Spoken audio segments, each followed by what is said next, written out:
నచ్చినట్లయితే సబ్స్క్రైబ్ అయితే తప్పకుండా చేసుకోండి. ఈరోజు రెసిపీ ఏంటంటే పల్లీల చట్నీ. పల్లీల చట్నీ ఈజీ ప్రాసెస్లో ఎలా చేయాలైతే నేను ఇప్పుడు మీకు చూపిస్తున్నాను. మనకి ఎన్ని కావాలో చట్నీ ఆ క్వాంటిటీతో అయితే మనం పిండిలో అయితే పల్లీలు అయితే తీసుకోవాలి. పల్లీలు తీసుకొని అయితే మనం మంచిగా అయితే వేయించుకోవాలి.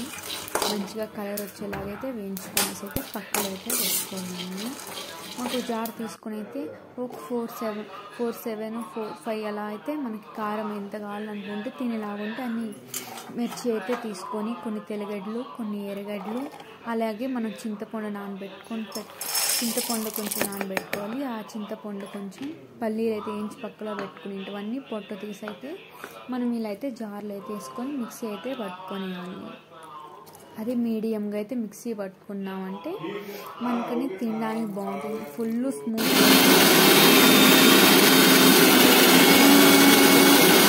పక్కలు అయితే పెట్టుకోవాలి. ఇప్పుడైతే మనము పోపులు అయితే రెడీ చేసుకోవాలి. మనకు చూడండి ఎంత మీడియంగా అయితే పెట్టుకున్నాం. ఫుల్ స్మూత్ లేకుండా అలానే ఫుల్ పప్పులు లేకుండా అయితే మీడియంగా అయితే పట్టుకున్నాం.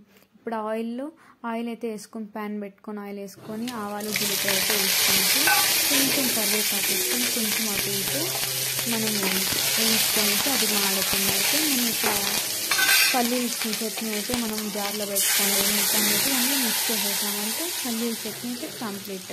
లైట్గా సాల్ట్ ఏమైనా తక్కువ ఉందేమని చూసుకున్నంటే మనకు కావాల్సంటే లైట్గా పసుపు కూడా యాడ్ చేసుకోవచ్చు. నేనైతే ఇక్కడ యూజ్ చేయట్లేదు. మొత్తానికి అయితే పల్లీల చట్నీ అయితే రెడీ అయిపోయింది. ఇది దోశలోకి, ఇడ్లీలోకి, పూరీలోకి చాలా బాగుంటుంది. Please subscribe friends.